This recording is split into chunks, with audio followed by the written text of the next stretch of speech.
옛날에 그 이제 한참 이제 출가해가지고 이제 공부를 하게 됐는데, 이제 그때 당시에 기독교인들이 그 불상을 훼손하고 절에다 불을 지르고 뭐 이런 일이 많이 일어났어요. 그랬을 때 아주 마음에 그냥 자꾸 이렇게 감정이 일어나고 막 그러더라고요. 근데 이제 그런데 휘말리다 보니까 자꾸 우리가 이 공부하면서 이제 모든 걸 둘러보지 말아라. 원망심을 내려놔라. 그러니까, 아니, 내가 절에 들어와서 공부하러 왔기 때문에 그걸 자꾸 내려놓게 됐어요. 기분은 언짢지만 자꾸 내려놓고 보다 보니까 나중에는 기독교가 다 알아지는 거야. 한순간에 다 알아져요, 그냥. 그래서 여러분들도 아시겠지만 이제 하나님 인간을 창조할 때 당신 모습하고 똑같이 만들었다 그러잖아요. 그러면 짝퉁이라고 안 했어. 비슷하게 만들었다고 안 해서 똑같이 만들었다 그랬지. 그게 진리예요, 그게. 그걸 이제 모르면 자꾸 이제 이렇게 공부하다 보면 알아지는데, 그냥 우리 마음이 하나님이야, 말하자면. 우리 마음이 부처고. 그러니까 쉽게 얘기하면 그 부처님이 만분이라고 그래도 한 부처인 원리가 있어요. 그걸 알아야 이제 공부 시작이라고 볼 수가 있어. 이제 그걸 마음에 이렇게 와 닿을 정도가 돼야 돼. 그래서 이제 이렇게 공부하다 보니까 가게 이렇게 이제 기독교인들이 이제 이렇게 붙여놓은 성경 구절을 읽어보면 다 알아지는 거예요. 옛날에는 건성으로 이제 이게 무슨 저런 말이 있나 이런 얘기도 하고 그런 생각을 했는데, 보니까 이제 다 알아지는 거예요. 그리고 이제 목사들이나 이런 분들하고 이제 기독교인들하고 얘기를 해보면 해석이 조금 달라. 비슷하면서도 달라. 그러니까 이제, 그리고 내가 해석하는 걸 부정을 못 해요, 또. 그러니까 이제, 왜냐하면 자기네들이 애초에 해석하고 있던 그런 거에 틀리니까 자꾸 이제 엇나가긴 하지만 본인들이 부정을 못하죠. 왜냐하면 그게 맞잖아. 그러니까 이제 그렇게 해서 이제 하다 보니까 오히려 그렇게 이제 불상을 훼손하고 막 이렇게 하는 사람들이 불쌍해 보이는 거예요. 이제 원망심 가는 게 아니라 불쌍해 보이는 거예요. 그래서 이제 우리가 이렇게 이제 사는 것도 마찬가지거든. 누가 원망심이 가고 그러면 그거를 자꾸 상대적으로 둘러보게 되면 그냥 우리가 세세생생하게 끄달리는 거예요. 근데 둘러보지 않고 그걸 어떻게 보면 내 탓으로 놓고 보는 게 좋아요. 내 탓으로 놓고 보다 보면 다 알아져, 그게. 알아지는데 어떤 때는 진짜 내 탓이거든. 어떤 때가 아니라 거의 다 내 탓이에요. 거의 다 내 탓이다 보니까 나중에는 오히려 상대방한테 미안한 거야. 그래서 이제 그게 모르는 것도 그냥 내 탓으로 놓고 나중에 공부를 하다 보면 나중엔 그것도 알아져요, 저절로. 그래서 깊이 있게 공부할 필요가 있어요. 그래서 이제 그렇게 공부하다 보면 어떤 때는 아무리 봐도 내 잘못이 없어. 내 잘못이 없는데, 그러면 내 잘못이 없는 속에서 뭐를 알게 되냐면 그걸 알게 돼요. 내가 그 상대방이 오해할 수 있게끔 말하자면 제공을 했다든지 그런 행동을 하게끔 그걸 이제 조건을 제공해 준 것도 있거든. 그러니까 그런 걸 또 내가 조심하고 살면 되는 거거든. 그런 건 자꾸 발전이거든요, 그게. 어떤 때는 또 그런 것도 없이 이제 말하자면 이제 드러난단 말입니다, 그게. 그러면 아까 그거 같이 기독교인들이 뭐 불쌍 훼손하고 그런 것 같이 오히려 불쌍해지는 거예요, 상대방이.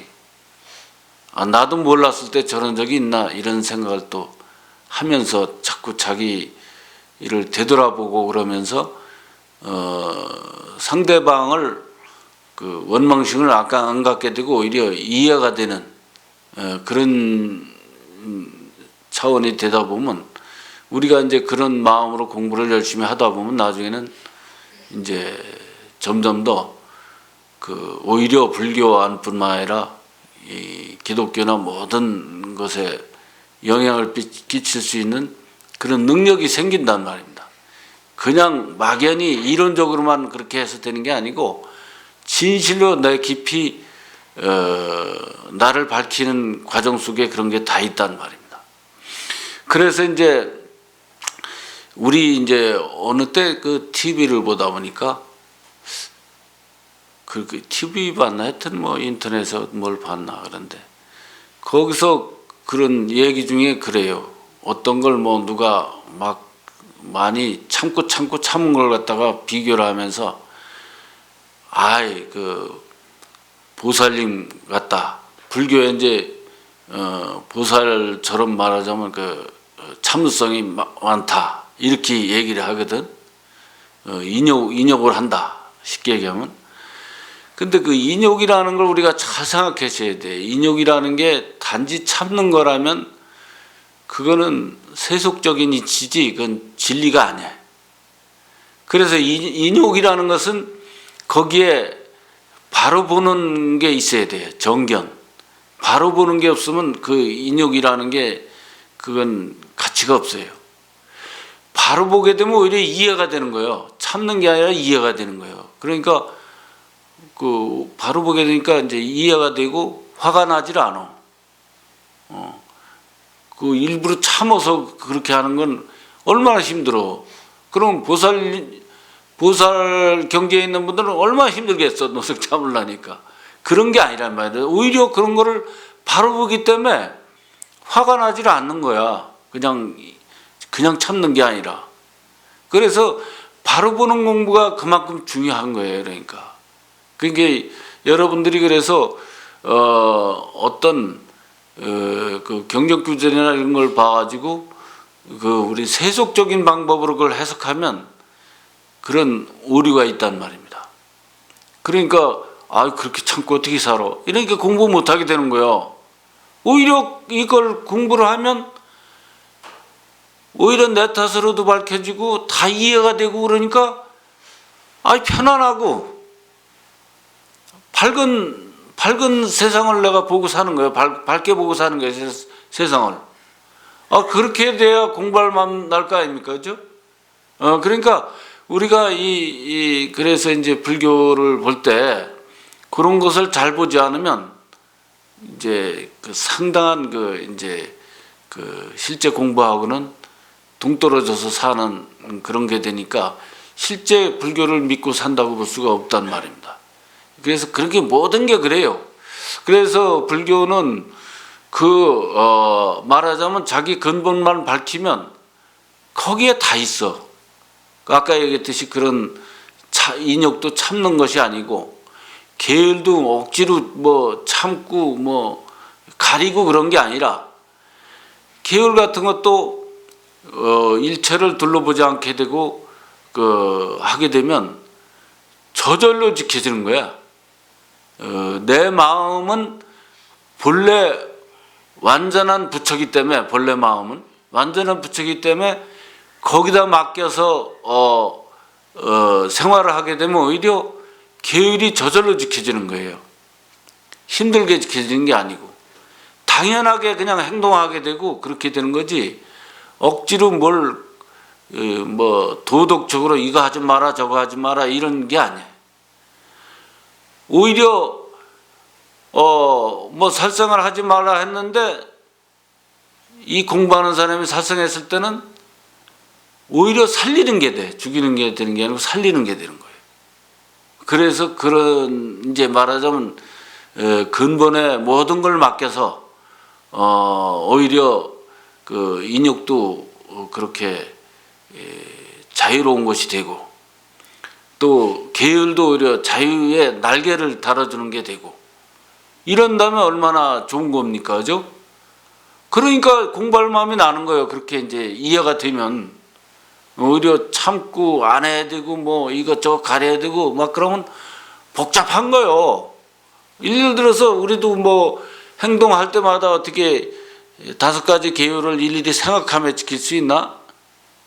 저절로 되지 않으면 못 지킨단 말이죠. 그러니까 그렇게 둘러보지 않으면 상대와 내가 둘이 아니니까 절대 내가 나를 해야 하는 일이 없잖아요. 저절로 자동으로 되는 거죠. 그래서 스님들은 뭐 계율이 뭐 250개니 뭐 비구니 스님들 개는 500개니 뭐 그래요. 외우는 사람이 거의 없어. 별로 없어. 이제 내가 보기에는 한두 사람이 있을지는 모르겠는데 내가 보기엔 없다고 봐도 과언이 아니에요. 그걸 어떻게 외우고 다 생각하면서 지키냐고 그게. 그러니까 불교는 여러분들이 이제 그렇게 말하자면 이론적으로 말하자면 그런 껍데기로 공부하다 보면 굉장히 어려운 게 돼가지고 그 어려운 게 되지만 이게 이 진짜 근본을 밝히는 공부로만 나가면은 가장 자유롭고 그 쉬운 것이 오히려 불교가 되는 거죠. 그래서 여러분들이 그런 걸 알고 이제 그 마음에서 그런 것이 이해가 될 때까지 열심히 해야 돼요. 열심히 하면 그 다음서부터 쉽기 때문에 더 공부를 잘할 수 있는 거예요. 처음이 그러니까 중요한 겁니다. 그래서 여러분들이 이제 어떻게 보면 이제 이 해도 이제 마지막 달이고 그 다음 해를 맞이할 그런 마음을 우리 불교 수행으로서 그 자리를 잘 잡아가지고 하면은 우리가 사는 게 모든 것이 그 자유롭고 행복한 것이 되지 않겠나 이런 생각을 합니다. 예, 감사합니다.